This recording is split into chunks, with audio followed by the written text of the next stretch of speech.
Profesional Auditor Internal, yang dimana beranggotakan Visapti Makviraya Shiva dengan BP 18153 1032 dan saya Rifa Welanda dengan BP 18153 2060. Yang akan kita bahas yaitu mengenai pengertian dari standar itu sendiri, latar belakang standar IIA, standar profesi, serta kode etik auditor internal menurut IIA. Pertama, standar merupakan komponen wajib yang harus digunakan oleh profesional dalam menjalankan praktiknya. Selain itu, standar juga dapat diartikan sebagai prinsip-prinsip yang dapat menyediakan kerangka kerja bagi pelaksanaan pekerjaan standar perilaku auditor internal. Standar utama yang dijadikan acuan oleh para auditor internal dalam praktiknya adalah The Institute of Internal Auditor atau IIA, yang disebut standar IIA, yang merupakan standar profesional internasional untuk praktik audit internal. Standar menurut IIA tahun 2016 yaitu sekumpulan persyaratan wajib yang berbasis lebih pada prinsip yang terdiri dari pernyataan persyaratan dasar bagi praktik profesional audit internal dan pedoman evaluasi efektivitas kinerja yang berlaku secara internasional baik untuk level organisasi maupun individu, serta interpretasi yang menjelaskan lebih lanjut istilah dan konsep yang digunakan dalam pernyataan persyaratan dasar. Selanjutnya yaitu latar belakang standar IIA. Standar dibangun oleh IIA Professional Standard Committee yang berdasarkan keahlian mereka, sebagaimana komentar yang diterima dari anggota IIA dan pihak berkepentingan lainnya.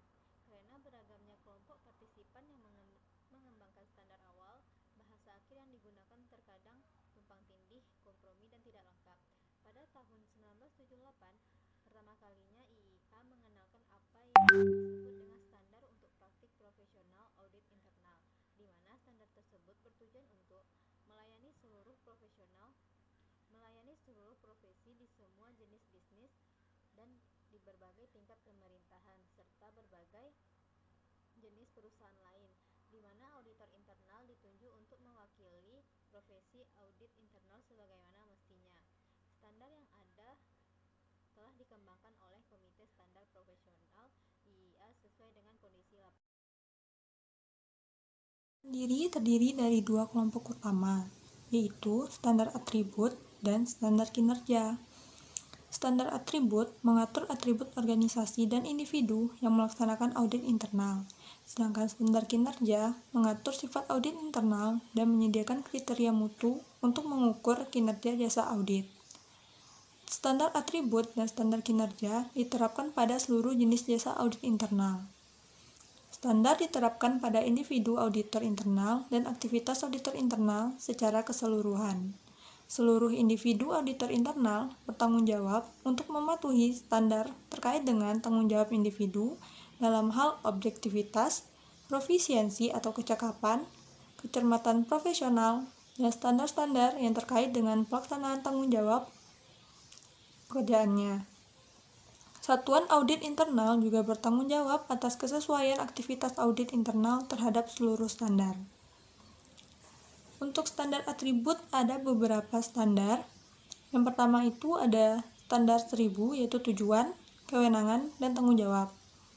Tujuan, kewenangan, dan tanggung jawab fungsi audit internal harus dinyatakan secara formal dalam Charter Audit Internal, konsisten dengan standar profesi audit internal atau SPAI dan mendapat persetujuan dari pimpinan dan Dewan Pengawas Organisasi.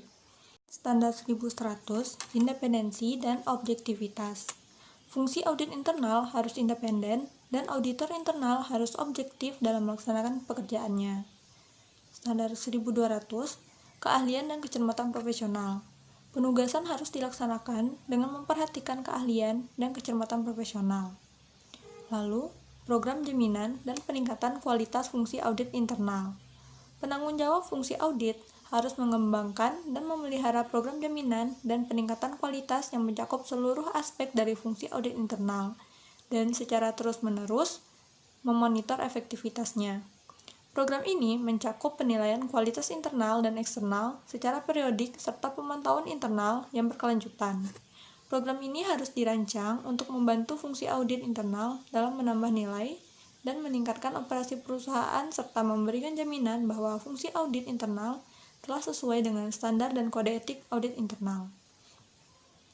Lalu standar kinerja.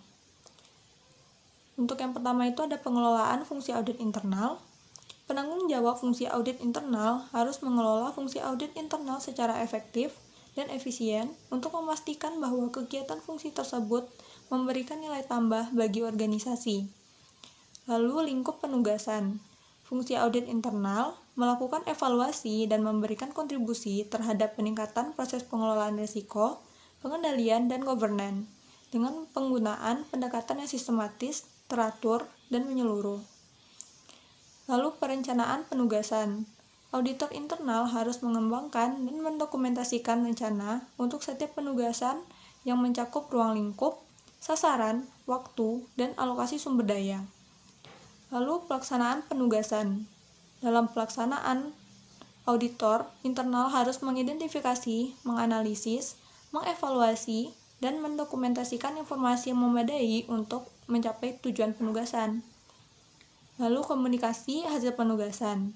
Auditor internal harus mengkomunikasikan hasil penugasannya secara tepat waktu. Lalu pemantauan tindak lanjut. Penanggung jawab fungsi audit internal harus menyusun dan menjaga sistem untuk memantau tindak lanjut hasil penugasan yang telah dikomunikasikan kepada manajemen. Lalu, resolusi penerimaan. Risiko oleh manajemen. Apabila manajemen senior telah memutuskan untuk menanggung risiko residual yang sebenarnya tidak dapat diterima oleh organisasi, penanggung jawab fungsi audit internal harus mendiskusikan masalah ini dengan manajemen senior.